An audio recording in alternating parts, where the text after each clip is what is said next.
Olá, amigos leitores das colunas na cadeira do barbeiro. Estamos chegando hoje com o nosso sexto vídeo deste quadro Elegantemente Portuguesa. As elegâncias da língua portuguesa, como fazer bom uso dela na nossa oralidade e na escrita. Lembramos nos outros vídeos de que tudo que comunicamos é um discurso, é um texto. Nos comunicamos através de textos. E 90% desse texto, ele é oralizado, ele é falado. Apenas 10% é escrito. Daí a nossa tendência, os riscos de levarmos para a escrita a maneira como falamos. E como falamos, nem sempre é como escrevemos. É muito comum, por exemplo, falarmos perigo. Olha, é um perigo sair sem máscaras, é um perigo não tomar os devidos cuidados hoje em dia, mas não é perigo, é perigo. E falamos perigo e o certo é perigo, todos sabem disso. Igual a palavra quer, alguém quer oferecer para um amigo um copo d'água, por exemplo, em vez de dizermos quer um copo d'água, acabamos suprimindo esse R dizendo quer um copo d'água. Então os cuidados com a fala para depois não repetidos na escrita, ok? Vamos aos pontos principais de hoje. As palavras meio e meia quando falamos em adjetivo e em advérbio, não o substantivo meia, aquela que calçamos nos pés, homens e mulheres, mas meio e também meia na questão de adjetivo e advérbio. Bom, o que é um adjetivo? O adjetivo é uma palavra que confere uma qualidade ao substantivo, seja uma qualidade, uma característica, um estado, certo? Então, entendemos o que é um adjetivo. A cor, a elegância, se é bonito, se é lindo, se é feio, se é maior, se é menor, nós qualificamos o substantivo através do adjetivo. Certo? É uma classe variável, pode variar em número, gênero e grau. Quando falamos em advérbio, é uma classe invariável e nesse caso ele pode alterar um verbo, pode alterar um adjetivo e pode alterar até mesmo outro advérbio. Ele pode causar mudanças, pode intensificar até mesmo um adjetivo ou um advérbio, certo? Então, alguns exemplos. Né? Quando nós falamos na palavra meio ou meia como adjetivo, é bom lembrar disso, como adjetivo, variável, meio ou meia. Ele acompanha o substantivo em que acompanha, que segue a ele. Então, por exemplo, é sempre metade, é sempre 50%. Se eu falo, por exemplo, eu quero um copo d'água, por favor, e a pessoa vai encher o meu copo d'água, eu digo, olha, basta meio copo de água. Meio quer dizer metade, 50% do copo d'água é o suficiente, meio copo d'água.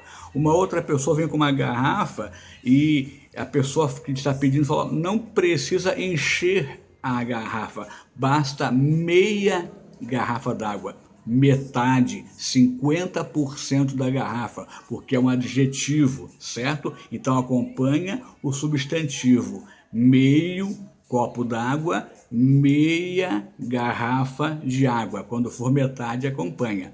Tá aí a dúvida então na questão do meio-dia e meia, né? Meio-dia e meio, meio-dia e meia, como é que fica? Ora, a palavra dia é no masculino. O dia está lindo, o dia está ensolarado, o dia está nublado, o dia está chuvoso. É no masculino, então meio-dia. E a hora? A hora no feminino. Nós não falamos o hora, é a hora no feminino. Então é meia hora, 30 minutos. O correto então é meio-dia, metade do dia, porque está no masculino, e meia, porque falamos aqui então em meia hora nesse caso, ok? Meio-dia e meia é a expressão correta. Agora, quando falamos, por exemplo, nos advérbios, eles caracterizam então aqui uma questão de estado, uma circunstância, como vimos, podem alterar um verbo, um adjetivo ou outro advérbio, tem a ver com estado. Então, suponhamos que a minha esposa não me acompanhou em algum evento. E alguém me pergunta por que a minha esposa não está junto. Se eu falar que ela está meia, no feminino, meia cansada, alguém poderia sarcasticamente perguntar, meia cansada? Da cintura para baixo ou da cintura para cima? Do lado esquerdo ou do lado direito? Porque meia, no feminino, é um adjetivo, tem a ver com metade. Então, o correto seria dizer: a minha esposa não veio porque está meio cansada, meio indisposta.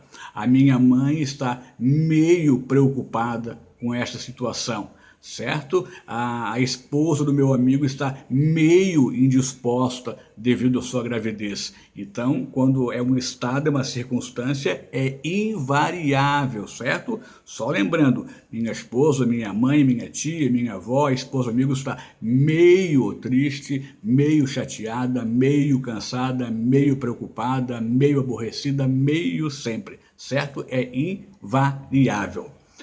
Um outro exemplo importante que nós temos sobre o evitar. Nosso quadro brevemente aqui também vai para o evite. Algumas expressões que são impróprias nós falarmos e escrevermos. Por exemplo, elas quase levam a um pleonasmo. É a questão de dizer preço barato ou preço caro. Quando eu falo preço,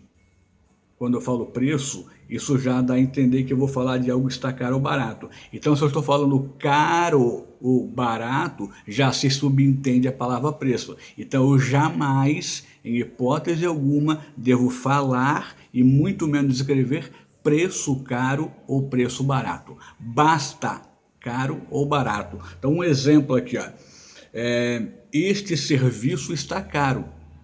Então, não é o preço deste serviço está caro. Elimina o preço. Simplesmente, este serviço está caro. Ou então, está, como se fosse verdade, né? Está barato o quilo do café. Está barato, não o preço.